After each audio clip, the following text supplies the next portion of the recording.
Ladies and gentlemen, digital investors, welcome back to another video. I hope you guys are all having a great Thanksgiving. If you are celebrating it, I know our audience here is pretty global, so happy Thanksgiving to those of you who are celebrating it. Today we have some pretty interesting news from Swift. Germany head admits their new strategy is a reaction to Ripple and Visa. Ripple hiring a chief economist to manage massive crypto portfolio. We even have Fidelity executive says the investment giant will support Ethereum and launch Bitcoin and crypto trading services for retail clients. So Fidelity, guys, right? That's a pretty big name, and to have crypto trading be going on within Fidelity, they can plug it right into their clients. I think this is going to be a pretty big thing. And this, for the most part, seems to be flying under the radar. Most headlines for today are bearish, which, I mean, I understand we're in the middle of a pullback, but as we know, guys, dips are for buying. So we're going to go over this stuff. I'm also going to show you guys some interesting things on the XRP Rich List that is indicating that retail is selling and whales are accumulating like whales have never accumulated before. It is very, very interesting. So make sure you stick around to the end of the video and watch this one all the way through. If we refresh CoinGecko here, we can see the prices. We have Bitcoin at 16,500, XRP is at 47 cents, Ethereum at 495. Bitcoin Cash at $2.57, Chainlink at $11, we have DOT at $4, Cardano at 12 cents. So for the most part, guys, we are pulling back, and I'm honestly surprised at the number of people who have messaged me or tweeted at me or even just comments on the videos of people who are freaking out over this pullback. And I've realized that there are a decent amount of new investors in the space. And I remember this really started to become apparent to me when I remember XRP was at like 70 cents or so, and we dropped down, just a few cents, dropped down to 67, 66 cents. And I would literally see comments of people freaking out. And I'm like, why would we freak out? We went on a run all the way from 11 cents back in March to we went all the way up to 92 cents if you were looking on Coinbase. But even so, we've had so much time to buy XRP at the 25-cent level. I couldn't really wrap my head around why anybody would be worried or panicked about XRP going from 70 cents to 60 cents. But there are a lot of new people in this space. So hopefully this video will help you, especially if you're new to this space, kind of understand a little bit about what's going on and especially what's happening with whales versus retail. Again, there's a correction going on right now, a slight pullback. I don't think it's the end of the world. I don't think we're going to make new lows. I think this was expected, and we definitely needed it, right? We don't want to go in a straight line up forever, guys. We want to get there slow and steady. Slow and steady is always going to win the race. Make sure you guys do subscribe to the channel if you like daily cryptocurrency videos. Our fear and greed index for today is at 93, and let's start off with the Ripple and XRP news. So Ripple's hiring a chief economist to manage their massive crypto portfolio. They'll be overseeing almost all, or it looks like all, of their XRP. So Ripple is now looking for a chief economist to help craft the strategy for the company's massive XRP holdings. Ripple says it currently owns 54 billion XRP, which is more than half of the total supply of the third largest cryptocurrency. The company is now looking for someone with a PhD in economics who's a, quote, demonstrated thought leader in terms of applying innovative approaches to economic thinking. They say in this role, you will study the market dynamics in cryptocurrency, particularly within XRP markets. You will apply your robust knowledge of monetary policy and macroeconomic principles to develop strategies regarding management of Ripple's XRP holdings. You will lead public communications on those strategies, the state of the XRP economy, and thought leadership on broader crypto economics. So nothing new, guys. As we know, Ripple is constantly hiring. However, I've never seen a hire for this, right? To oversee all 54 billion of their XRP. I'm going to be very interested to see who it is that they pick to take up this position, because I mean, honestly, this is a pretty important position, right? Think about it. This person's going to be overseeing the entire the entire reserves of XRP that Ripple has. So pretty huge. And this is probably the biggest news for today. Swift Germany head admits their new strategy is a reaction to Ripple and Visa. So Ripple and Swift, for many crypto enthusiasts, is the battle between the future of cross-border payments and the dinosaur from the Stone Age. In the recent past, Ripple has already attacked its competitors several times. In May, Marcus Treacher harshly criticized Swift's recent postponement of the introduction of the ISO 20020 standard and described Swift as disadvantageous and antiquated. Just a few days ago, the OMFIF, a think tank focused on central banks, presented a report highlighting the advantages of Ripple's technologies as an alternative to Swift.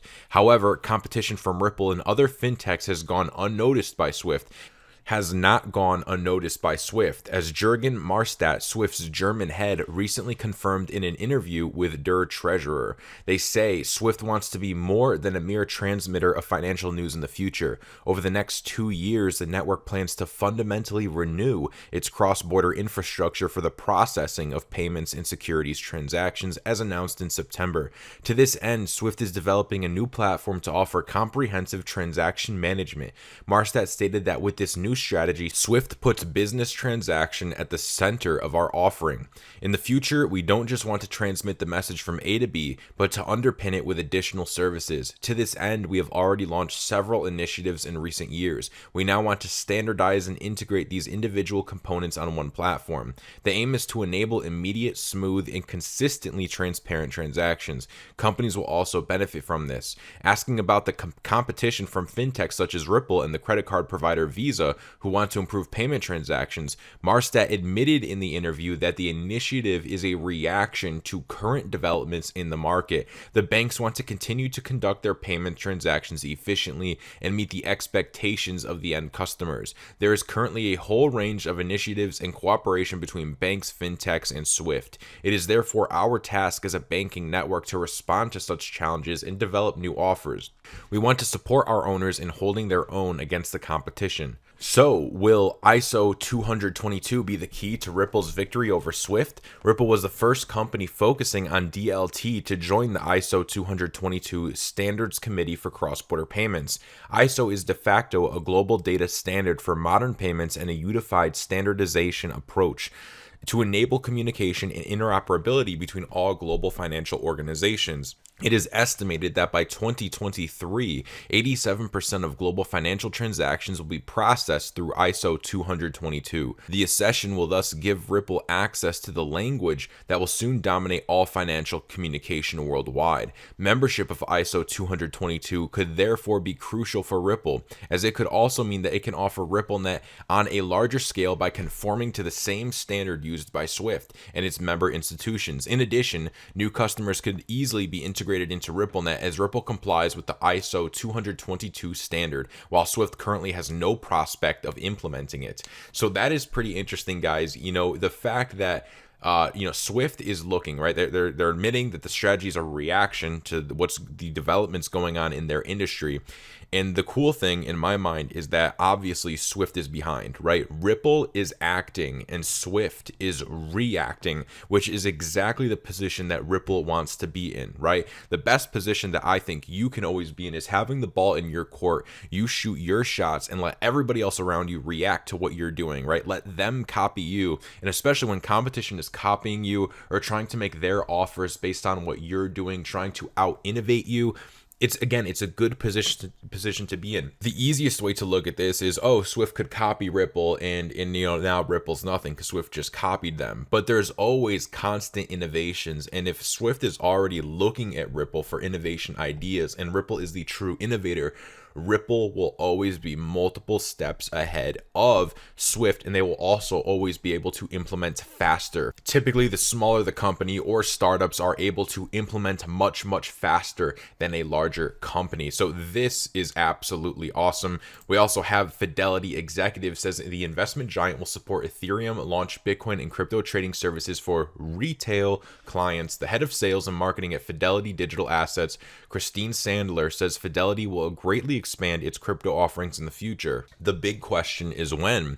So when asked if Fidelity will serve retail clients, Sandler said, Of course, it's inevitable. We think about it all the time, and we do obviously get a lot of inbound interest from retail clients. And as we said before, though, for us to be a really great institutional provider, we have to remain focused on this institutional client and not to take away from that focus. It's not on the near-term roadmap to offer access to retail. Retail has some wonderful, robust options where it's players like PayPal and Square that are known to them, where they use them all the time, or a more digitally native offering like Coinbase. When it comes to supporting other crypto assets, Sandler says Ethereum is currently on the roadmap, along with support for staking, although a launch date has not been set. She says it's clearly on the roadmap, Laura. I would be remiss if I could state a date, but definitely on the roadmap. I think to be a digital asset custodian in offering proof of stake assets, you definitely have to offer staking services. It puts you at a disadvantage, so I would expect us to build up those services once we can support Ethereum. Sandler says the focus among large investors in the crypto space remains centered on the leading cryptocurrency, Bitcoin. She says, to be quite candid, most of what we hear is Bitcoin. On occasion, we do hear from investors that are seeking access to Ethereum, but most of what we still hear is Bitcoin. So the predominant institutional narrative is around Bitcoin. And, one question to pose here is the institutional narrative around Bitcoin because that's all that they really know and that's all that they really understand? Or are they looking at the altcoins and saying, no, Bitcoin is going to be the real true winner here? Now, as we know, Ethereum is very different from Bitcoin, right? It's almost hard to call Ethereum a altcoin, right? Because it's not really an alternative to Bitcoin. It's solving and doing a completely different thing. I think these institutions want to get exposure to Bitcoin because it's that first one, right? They get it. Think about how long it took you, and if you're smart, if you got Bitcoin very quickly, understand that for most people, they don't understand it and they don't get it very quickly. So for you're watching this video, I know most of you are in tune with what I am saying, but for your average person, right, to understand what Bitcoin is, that already takes a while. Right. And so after you understand Bitcoin, let alone understanding Ethereum, understanding XRP, understanding Chainlink, understanding, the plethora of other cryptocurrencies on there. So that would be the question that I would really like to know. Are these institutional investors, are they actually looking at all of the coins available to them and deciding on Bitcoin? Or are they deciding on Bitcoin because they get it right now and they still need to do more research on these other types of altcoins, right? Maybe they're misinformed. I don't know. Let me know what you guys think in the comments down below, right? So many questions, so little answers. Now, if we look at the XRP Rich List, we are going to see some very, very interesting things. So I know a lot of people are new here, right? We talk about new investors. So for those of you guys who know this, I'm sorry, bear with me here for a moment, but the XRP Rich List stats, basically you have XRP accounts. They are put into different percentages and then it has the balance and the trend. So pretty much you have 10% of XRP accounts hold a balance of 3,000 XRP. And this is the trend of holders, right? When this is going up, people are buying. When it's going sideways, people are basically doing nothing. And when it's going down, people are selling. So 10% is people who hold about 3,000 XRP, 5% is about 10,000, 4% about 15,000, on and so forth. You probably understand it now. Now, the last time I showed you guys this, what was happening was 10% all the way up to, I think it was 0.2 and 0.1. I think it was basically all of these. All of these were in buying, right? All of these were upticking. They were not down like they were now, but they were about right here, right? Because that's when we recorded that video. So they were all up. And the 0.01%, this one was actually down. It was about right here. But looking at this today, we can see a very different story. In fact, we can see on XRP's pump, all of these wallets from the 0.1% to the 10%, they are all selling right now. And if we really look hard, we can see the 10% is selling the most, right? They have probably the longest line that is going down. But the whales, right? People are in the 0.01% of accounts that have a balance of 26 million XRP or more.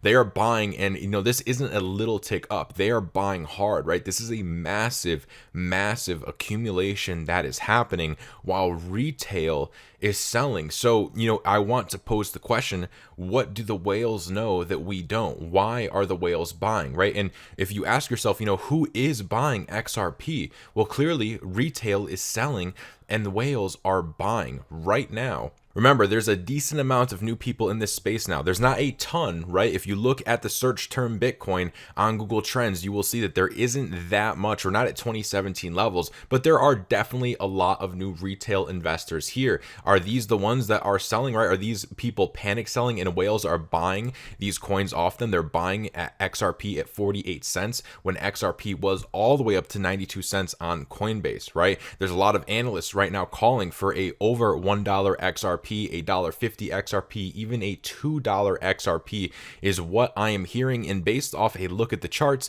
it looks like it definitely could happen. I like to personally bet my money with the whales, and whales are buying right now. You know, maybe that doesn't mean you need to go and buy, but maybe that means we should all reevaluate why we are selling, because clearly there is a lot of retail selling and whales are not selling. So that was very, very interesting. If you guys like daily cryptocurrency videos, we go over Bitcoin, altcoins, and everything going on in the crypto space, then subscribe and hit the notification bell. You'll be notified every single day that I upload. Guys, there is some big news coming out every single day, so you definitely want to be subscribed. I put out a video like this daily, and also keep in mind that none of this is financial advice. I am just documenting the daily crypto news and documenting this amazing bull run that is clearly on the way. Now, as we know, it's Thanksgiving and it's Black Friday, and Ledger is starting their sale early. If you want to grab a Ledger, there is a link in the description down below. If you use that link, it does help to support the channel, and I try to put that back into the channel in some way. And right now you can get 40% off your Ledger hardware wallets to secure and manage your crypto. It's with the code BlackFriday20. They have the Ledger Nano X, the Ledger Nano S. These prices that you see do not include the 40% discount. So after you go into the checkout process and you add the Black Friday 20 discount code, all of these go 40% off, which is, guys, that's a pretty amazing sale, right? 40% off. I mean, I didn't even get mine that cheap. I would recommend you guys getting them now. XRP pumping, Bitcoin pumping, crypto prices are going up. When the bull run really kicks in, everybody wants these all at once, and they just can't manufacture them fast enough, right? They go on back order. So it's really going to be important that you have this before the masses come in. Again, if you want to help support the channel, you can use the link in the description, and I really do appreciate all of you who have used that link to purchase and help support the channel. And with that said, that is the video for today, guys. If you could drop the video a like on your way out, that would be greatly appreciated. It helps with the YouTube algorithm to pick this video up and push it out to more people. Again, make sure you subscribe for daily cryptocurrency videos to keep you up to date. And with that said, I will see you all on the next video. Have a great day, guys. Have a happy Thanksgiving. And when in doubt, keep hodling strong.